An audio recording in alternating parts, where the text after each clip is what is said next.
welcome to our very first show. My name's Tolly. And I'm Non-Lethal, and this is the show we're doing called Nerds at Night.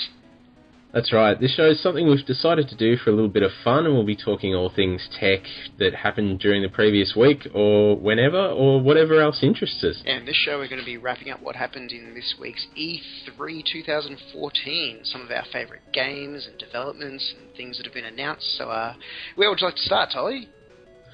I remember you telling me something just recently about a game I know next to nothing about, The Division, which is a Tom Clancy game. The Division. I have very, very high hopes for this game. It's Tom Clancy, so it already has that history of gaming that's been going back for years and years. There's been a few Tom Clancy games announced at this E3, but The Division really jumps out at me. It's set in like a post-apocalyptic New York, and you seem to be taking the role of a group of survivors who have decided that enough is enough, and you're out to help the little guy, and it's sort of got a little bit of future tech, a little bit of survival, so you're sort of first-person shooter, a team-based shooter, but also with like all your survival elements and things that could make it very, very interesting. It's really, really leaping out. Alright, let me just stop you there. What you've essentially just described to me is DayZ done right. Well, is that what they're going for? Well, I'm not sure if that's what they're going for, but it's certainly what I'm hoping for. The ultimate question is there zombies? From what I've seen, you never know what they're going to reveal in the future, but from what it appears, there are only other rival teams of survivors, what appear to be NPCs, but again, the future may hold other actual PC groups for you to go against in PvP, but as far as we know, no zombies. That's tedious. I do remember I watched a gameplay trailer that's come out very recently, and the first few minutes I spent watching it, I'm just like, oh yeah, this is a standard squad cover-based shooter, yawn, yada yada. And then they've come across a group of enemies, and I'm thinking NPCs, fair enough, they've run out. And in the end, I finally realised, maybe 5 minutes in, that these are people talking to each other, actually in a team, and then they've come up against rival players, and I just immediately got the impression DayZ, but I thought the NPCs they come up against were something zombie-esque, because I saw something about an NPC being contagious or something like that. Yeah, that's right. Part of the lore of the game is that what's caused this post-apocalyptic landscape is that a virus has wiped out humanity, or the majority of it, and so that's where the game takes off, is where after the decimation, there is only these few groups of survivors just fighting to stay non-infected and to survive in this harsh landscape. We have that virus already. It's called Facebook, and it's taking over the world. Well, look, no one is immune to the virus that is Facebook, but slowly people are working out ways to get avoiding this Facebook disease. Damn you, I will never join. We digress. Alright, we'll move on to something else. A game that I've been following for a while, despite not being particularly interested in the genre, is Project Cars. Yeah, Project Cars. Now, someone out there might have to correct me if I'm wrong, but I believe this started as sort of an open source project where a bunch of developers and modelers and all of that came together to try and create the best racing sim that they could. And so they had a bunch of people modelling different cars, and it was basically just crowdsourcing development. I think... Sorry, go on. Oh, God, yeah. That is something that I recall, yeah. One of our fans will hopefully correct us if we are wrong, but I do recall it just being this group effort of a bunch of fans, as you say, just coming together and trying to create in intricate detail and with absolute clarity and accuracy these cars for no other purpose for than just to have them around, and then it developed into what we are seeing today in Project Cars. That's exactly right. I mean, what they've done basically just seems to be graphics porn, really, and it'll be interesting to see how the physics worked out. They've said a lot in terms of the physics being as realistic as possible, and even before E3, there was quite a large number of graphics comparisons of real life to the game, and everything seems almost spot on. But I think that is a core component of what happens when you get fans, people who really, really have a passion. Not saying regular game developers don't have a passion for the work they're doing, but when you've got fans who have that commitment to precise detail, it's just what you can get out of the community, really. Yeah, I tend to agree with you there. Look, I found that over the last sort of number of years, the graphics in games has sort of gone up sometimes steadily, but also in leaps and bounds. Like when I was first seeing these images in Project Cars, and especially this year's E3, you first thought, oh yeah, gameplay trailer, it's not really what the final game's going to look like, but then they actually show, and you go, wow, this is actually what they've made the game to be. And as you said, going side by side to real life, it's really, really impressive what some passion and the fans can do when they set their mind to it. That's right, and it'll just be interesting, really, to see what comes out of it. But I'll go back to something you said, how they've shown a lot of gameplay trailers, and it's easy to say, oh, it's just a trailer. Who knows what it'll turn out to be like? There was a game like that at E3, which is another one I know very little about. You'll probably be able to educate me. Star Wars Battlefront. Yes, Star Wars Battlefront. It's not the first time a Battlefront game has been made in the Star Wars universe, as many of our fans will see, but it's one that I'm really, really excited about. It's where you can imagine the old Battlefront games like Battlefield 1942 or any of those sorts of games. Big, massive playing games where PCs jump in, you can jump in with your friends and NPCs, and you battle for points of dominance. But however, it's set in iconic battles within the Star Wars universe, and the graphics that they showed at E3, they didn't show any gameplay footage or any real trailer per se, but some of the graphics they're working on, and they said that this is game engine ready, so it's what the game will actually look like, were absolutely phenomenal. So, as someone who is a fan of the original trilogy, tell me this, will there be a fight in which I can walk up to a particular character from the second trilogy and shoot them in their stupid face? Well, I can't speak on behalf of the developers, but if that was a situation they included in the game, I'll be right there next to you so we can go back and forth and shoot them in their stupid face over and over again. But no, they do have all the classic iconic battles. I've seen the Battle of Hoth, the Battle of Naboo, so this was in the previous game, so I imagine it will be included in this game, from the original trilogy and the new trilogy. And they showed off Yavin 4 and riding around on speeder bikes, and they showed some snow speeder action, so really looking forward to what they do with this game. It's going to be really exciting.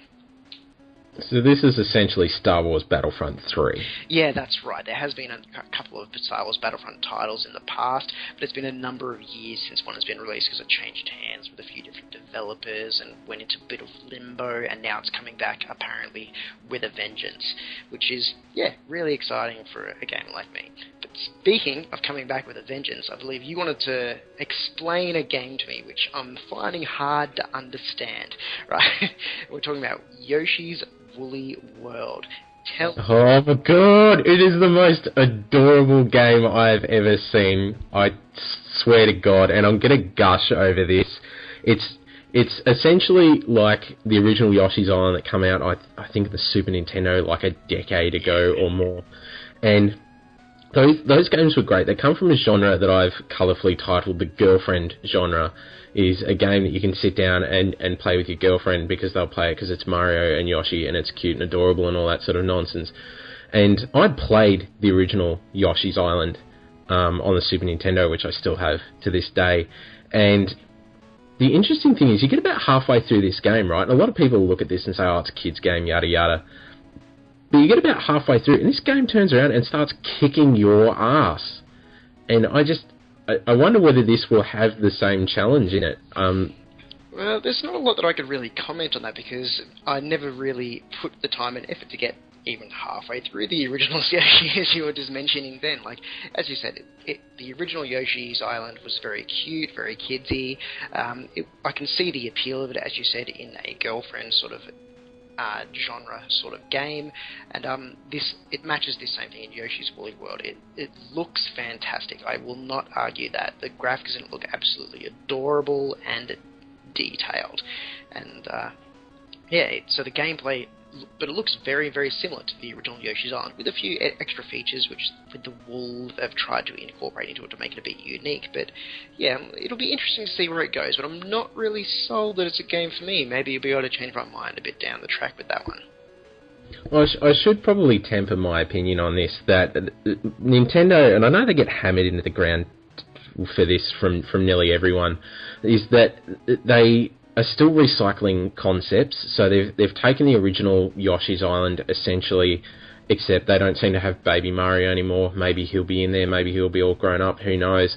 And, they've tried to make it fresh by just taking a concept from Kirby. Some time ago they released, I think on the Wii U, Kirby's Epic Yarn, where they took basically Kirby, rehashed it, and did it in a yarn art style.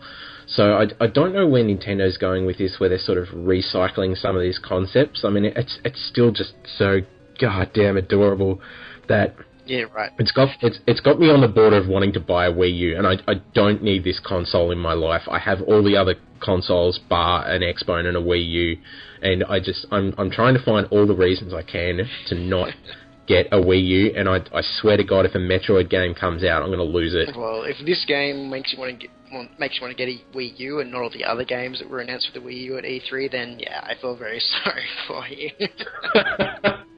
All right, I'll pay that. We'll take that as the end of that, and we'll move on to a game that you seem to think won't suck, which I disagree slightly on. It's Halo. No, wait. I mean, Destiny. Hey, come on now. Be fair. Come on. Yes, Destiny is a game made by the developers of Halo. It is called Destiny, and they've tried to sort of refuse classification on it in that trying to put it into a genre, and I think they're calling it a first-person shooter MMO online action adventure. So it's sort of like your Halo. You have your character and you go around shooting the bad guys, but at any time your friends can come along and join you ad hoc. There are random world events that go on and you can join with your friends, and it looks very Halo, with the difference being that there are classes and you level up your weapons and you gain new weapons like in your Borderlands or your unique style of boom weapons. And yeah, it looks gorgeous. The gameplay feels amazing. I've watched a number of alpha footage for it and teaser stuff for it, and it gets me excited for the MMOverse and what's happening in MMOs moving forward. You've just made an interesting comparison there, because I've done what a lot of other people have done and just gone, dude, it's Halo but online. But comparing it to Borderlands, I think, is probably a pretty apt comparison, and I think it's a lot what it'll turn out to be like, but it'll take it just that step further in terms of MMO tendencies, because, I mean, Borderlands is, one of the great loot hunter RPGs of our time getting around at the moment, and now it's having all its spin-offs, and it's basically sort of taking a vacation from the FPS scene by the looks of it. So I think it will come out to be like that.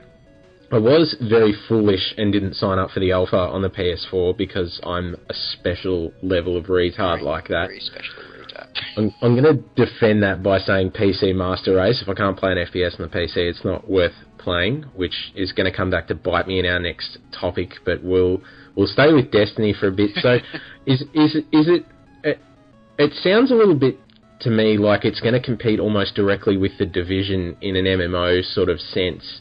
If they're going to allow PvP in the way that you can have enemy players come into your game and try and basically wreck your face.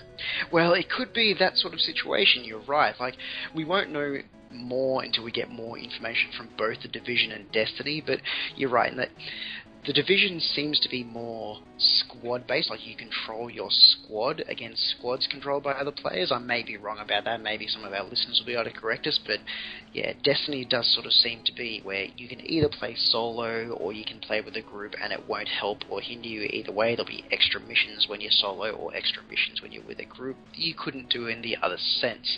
But yeah, like, exactly right. It would be just like the Division and going in a group of characters where they're controlled just by yourself or with friends and going through these beautiful landscapes and playing the game.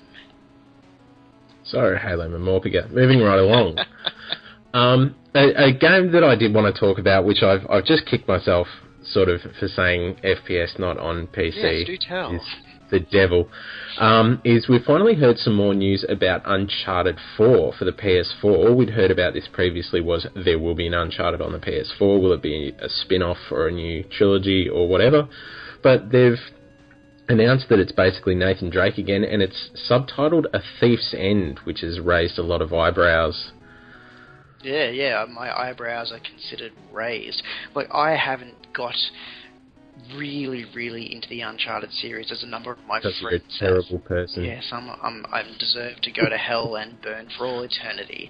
But no, seriously, look, I've watched Uncharted played a lot, and I've played a bit of it myself, and I get the intensity that people get into this series. And Uncharted 4 looks amazing, and I really mean looks, because like a few other games at E3, all they did was show us just a really, really pretty trailer with no gameplay and no hands-on whatsoever to really get a feel for what it could be.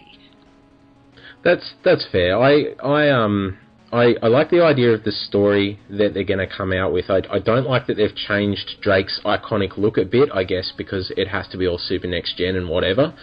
But and admittedly, I haven't played through Uncharted 3 yet because I'm slack like that.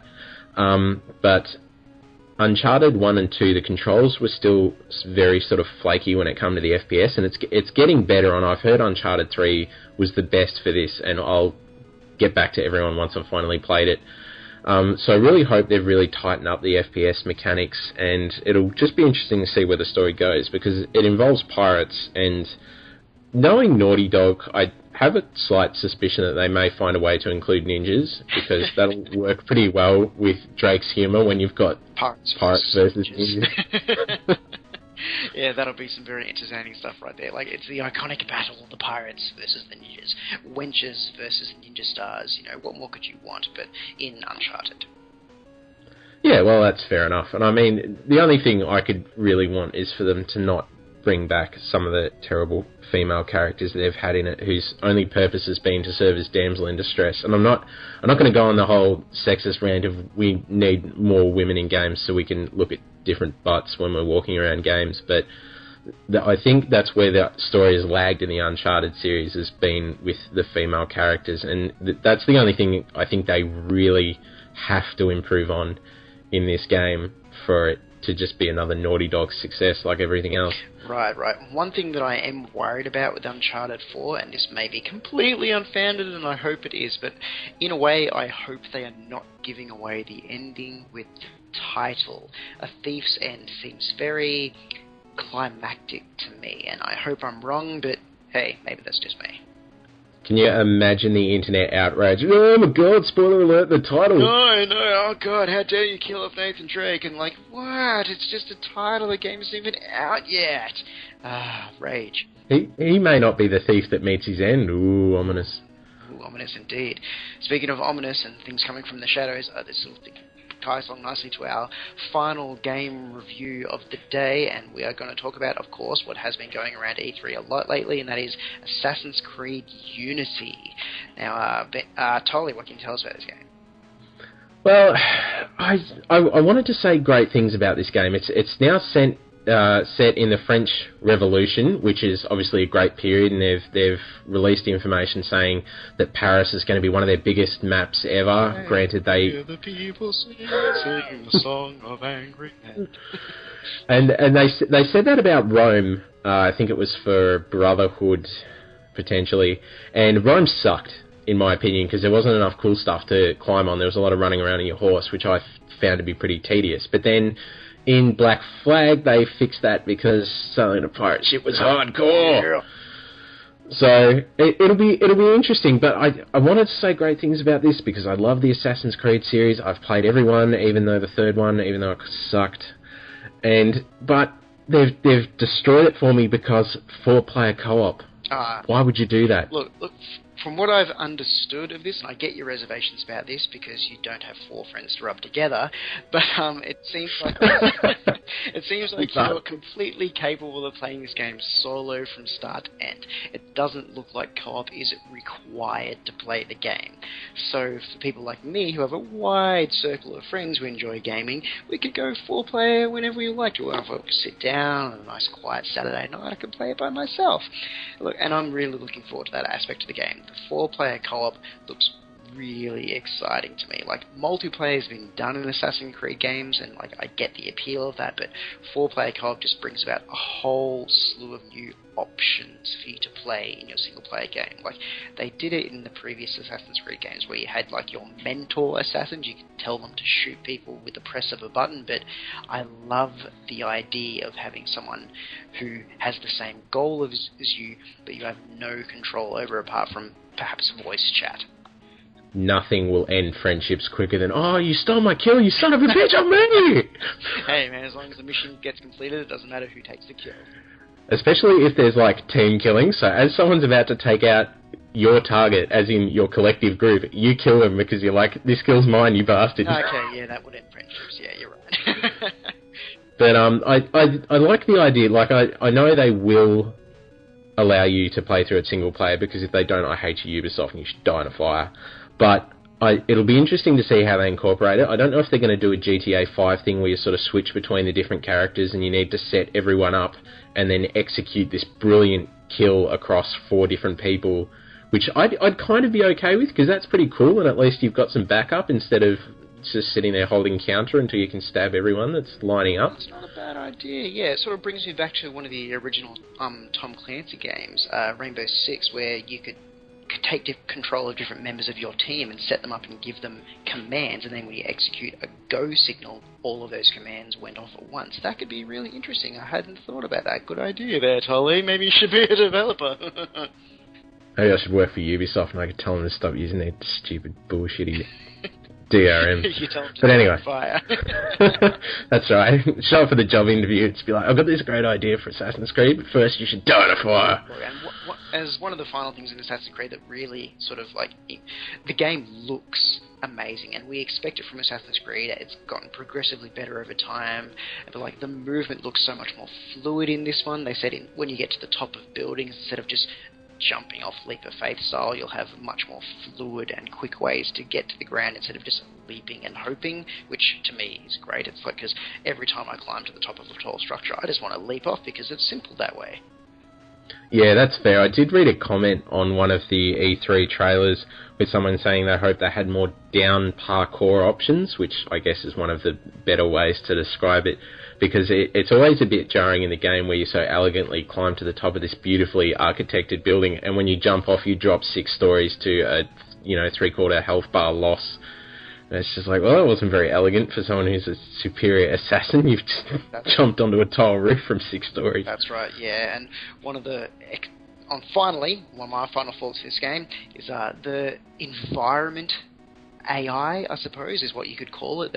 There's like thousands of NPCs on the screen at once, and they say it can handle all of these different NPCs with all the different agendas and ideas for what they should be doing, and so when you do things within the game will react to you. Like, there was a crowd of people chanting outside of a palace, and when the assassins came in and took out the guards, all the people just rushed in through the front door, and you could use that as part of your mission to cover your entrance and get in to take out the target. And I really, really love that. I pray that it's as good as they say it is. It sounds to me like a Peter Molyneux claim, where he'll promise the world and similar with Fable, you'll grow up to love your dog, but instead people just see how cruelly they can make the thing whimper around for half the game. So I do hope that it's not a Peter Molyneux claim, and they can pull through and actually give these people, some kind of intelligence where they will react dynamically to what you do. But I don't know whether it's there yet. I have faith in Ubisoft. They've pulled off stuff like this before, but I'm so worried that they might screw it up a bit. Don't you take away my dreams! I'm going to throw one more game at you, just out of left of field, because that's the sort of terrible person I am. But anyway, it's the space one, and now I've forgotten the name. Now that I want to, it's the space one. Come on, it's No Man's Land? No Man's Sky. Well, I was close enough, alright? So anyway, No Man's Sky, right? Now, I watched a short trailer on this, and I've heard about this before E3, but I'm going to throw it in the E3 conversation, because why not? And it looks amazing, the stuff and because, Space Sim is the bomb. it looks like they've done amazing things, and they've taken everything that needs to be in a game. There needs to be fighting in space and dinosaurs, and they've put it into a game with amazing graphics and what looks to be no loading screens. What's your take on it? Well, when I first saw No Man's Sky, my first thought was it's a really graphically intense Minecraft. Like, instead of going for that big polygon count or whatever, it was really, really high detail, because they started the video off of a man in a cave walking past, and it highlighted something on the wall saying, this is a resource, you can mine this to get it. I'm like, okay, it's going to be like a really interesting, really nice, pretty looking Minecraft. Then he walked out and there was dinosaurs walking around, and he was identifying creatures and getting points for them. Like, okay, that's interesting. So some sort of Pokemon Snap style. Yeah, exactly. Some sort of research game. And then, of course, there was his X-Wing, spacecraft sitting down next to him, and he jumped in and just flew seamlessly to another world completely, and then flew around space and shot down some enemy ships that just warped into the area. I'm like, holy crap, this is massive. It has the potential to be really huge and involving, and it looks like it can accommodate many different sort of game styles within the one type of game. Well, that's the key question that's surrounding it, is what will the game be? It looks beautiful, it's a nice tech demo, it does some amazing things. Do you think it will be Minecraft but Pokemon Snap but Space Sim? Well, we'll never know until they tell us more, will they? You hit the nail on the head right there. Like, what is the game? What is the point? Where is the end game? How do I win? It's an indie game. It'll probably never come out. Well, so yeah, that's a moot talking point, isn't it? It is an amazing tech demo, though. The one thing I did notice that bugged me a little, and a lot of people have said this, is a transition from land to sky. This guy's exited the atmosphere in about 3 seconds, which is nice from a fluidity point of view. Like, I don't want to spend 6 hours escaping gravity and getting into space. But I don't know whether they need to tweak how long that's taking, because it just seems to jar the experience a little. It did. It took me a little bit out of it as well. I really agree with you there. Like, when you're playing something like your Kerbal Space Program, and it takes quite a while to get your ships out into orbit, let alone out into space, and these guys are just doing it in a few seconds flat. It really, where I appreciate the fluidity, as you said, and like getting from one phase of the game to the next, it really just... I don't know, I'm really trying to enjoy this game, but it's so unrealistic I can't. Well, it's interesting that you've mentioned phases, because there's been a lot of comparisons drawn to Spore, where it's a really great concept, it's a really amazing big idea, but the execution just falls flat, and it ends up being a nice idea but a terrible game. Well, time will tell, won't it? Like, I have really high hopes, as I'm sure you do too, that it will be some sort of amazing game, but we'll wait and see what sort of game it actually is. Yeah, I think that's fair. Alright, we'll move towards wrapping this up, because we don't want to take too much of our precious listeners' time. Have you got a top game, like the favourite game, the game that got you the most excited, that had you just nursing that Woody for E3? Look, it comes down to 2 games, and if I had to pick between one of the 2, it's either Destiny or Assassin's Creed Unity. And since, while I do have a lot of friends, I tend to game on my own, I'm gonna have to go with Destiny on this one. Like, I'm really excited for what it can bring to the MMO genre. I've played a lot of MMOs in the past, and this seems like it's an MMO, but with a massive twist, and I'm really, really looking forward to seeing what it can do with that franchise. I think that's fair, and it's interesting, considering I don't think you own an Xbox, that you would pick a Halo clone. Well, that's right. So it will be interesting to see what that turns out to be. I think if I had to pick a favourite, just from the ones we've talked about, because I could go on about this all day, I just keep looking at Yoshi's Woolly World and I'm like, oh, it's so fluffy, I'm gonna die. But I think I'm kind of excited about Star Wars Battlefront now. Yeah. And I'm going to retcon that, because screw Star Wars, The Division seems really interesting. Make up your mind! It's just, the more I think about The Division, and the more it really feels to me like it's DayZ minus the zombies, maybe, asterisk, Yeah. done right. And I like DayZ, I like the idea of it, but the landscape in DayZ just being completely dead sort of takes me out of it. And I get that that's some of the immersion, that you can wander around for ages and see nobody, but because they've set it in a city like Manhattan, I think it'll be interesting to see a lot of players there, and it'll be a good social experiment to see what will people really be like in a post-apocalyptic Manhattan. And the answer is they'll be dicks. Yeah, wow. And they'll make each other take their clothes off at gunpoint, because that's what happens in DayZ. Well, that's... But it'll be interesting to see that done by AAA. Yeah, it'll be really interesting to see what they do with the Division. It is certainly up there with one of the games that I'm most excited to see what they do. They've teased some really interesting stuff with character leveling up and the RPG elements, and as you said, it'll be really, really socially interesting to see whether it ends up as DayZ 2.0, where the people just run around naked getting shot in the back of the head to people's cheers in the background. I think that would still probably make an acceptable game. I'd probably watch that on Twitch or something, just a group of guys who have leveled up really high just going and trolling a bunch of low-level players. I think that could possibly be an entertaining series that someone could make, patent pending. Nobody steal that idea from me. So it will be interesting one way or the other. So even if essentially the game is a flop because people are jerks, it will still be successful because it will be a very interesting social experiment. I agree. Yes, I agree completely. Alright, I'm going to throw this other one at you. Just from the games we've talked about, which one are you least excited about and why? Least excited about? Okay, out of the ones that we've talked about, I think the one that I'm least excited about, and I may cop some flack for this, will be Project Cars.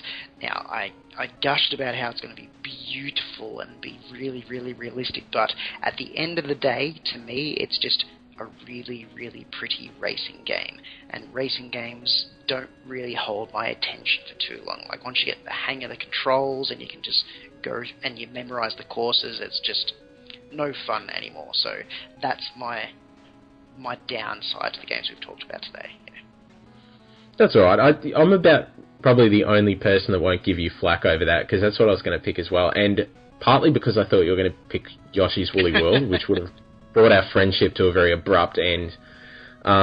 Everything you said about Project Cars is pretty much echoes my opinion that it really is, in the end, just a racing game, and it's going to be great for everyone out there who is massively into it. And if they, do some Oculus Rift integration, it's going to be an amazing simulation, and I think they'll have DLC to the hilt, and they'll have online tournaments and all that sort of stuff, and it'll be really amazing. And especially because it's cross-platform, people will love it. But I think it's still a niche demographic, so it doesn't get me as excited as the other games we've talked about, or a lot of other games at E3, which we've failed to cover due to time constraints, and half of them are indie games, and for the most part, screw indies.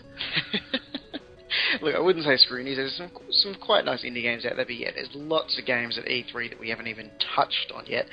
So many games, so many trailers, so many good things coming out this year that we just won't get to talk about, except maybe in a future episode, but we'll see how our time goes. But we don't want to keep our listeners up too late, do we? True, and I will qualify my hatred of indies saying I have been jilted by early access, which is why I hate you indies. Give me my money back. But it'll be interesting to see where the indie industry goes, and we may even do a show about indies as a whole. We'll take our cues essentially from what our listeners think. And I think that's probably where we'll wrap this show up. I'm really excited to see where we can take Nerds at Night from here, and as always, we'd love to hear from our listeners. Yeah, so feel free to hit us up on all that social media stuff, on your Twitters and your Facebook. We'll include details for that in the description. But thanks for listening to our premiere podcast of Nerds at Night, our E3 2004 wrap-up, and we hope to hear from you guys soon. That's right. Don't forget to subscribe to our iTunes feed so you get all the latest podcasts from us. I'm Tully. And I'm Non-Lethal. And thanks for listening to Nerds at Night. Thanks, guys.